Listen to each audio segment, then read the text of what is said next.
মধ্যপ্রদেশের গোয়ালিয়রে 17 বছরের একটি ছেলে একটি 5 বছরের শিশুকন্যার উপর যৌন নির্যাতন চালায় এবং যৌন নির্যাতনের পরে শিশুকন্যাটির মাথা দেওয়ালে আঁচড়ে পাঠিয়ে ফেলে।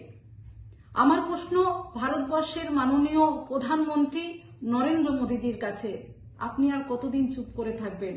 মণিপুরের মহিলারা যখন অত্যাচারিত হয়েছে আপনাকে তখন নীরব দর্শক হতে আমরা দেখেছি, আপনি একটা শব্দ তাদের জন্য ব্যবহার করেননি।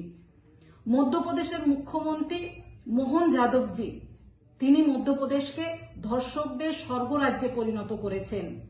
এনসিআরবি রিপোর্ট অনুযায়ী আমরা জানতে পারি ভারতবর্ষের বিজেপি শাসিত রাজ্যগুলোতে সবথেকে বেশি শিশু এবং মহিলাদের উপর অত্যাচার হয়।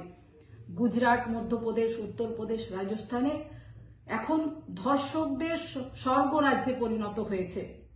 আমাদের রাজ্যের মাননীয় মুখ্যমন্ত্রী মমতা বন্দ্যোপাধ্যায়ের নেতৃত্বে আমাদের পশ্চিমবঙ্গের বিধানসভাতে অপরাজিতা বিলটি আমরা পাশ করেছি, কিন্তু দুঃখের সাথে বলতে হয় কেন্দ্রীয় সরকার এখনো পর্যন্ত অপরাজিতা বিলটাকে আইনে পরিণত করেনি। আমার প্রশ্ন মাননীয় প্রধানমন্ত্রীর কাছে, আর কতদিন মহিলাদেরকে এভাবে আপনারা অত্যাচার হতে দেখবেন? আর কতদিন লাগবে অপরাজিতা বিলটাকে আইনে পরিণত করতে?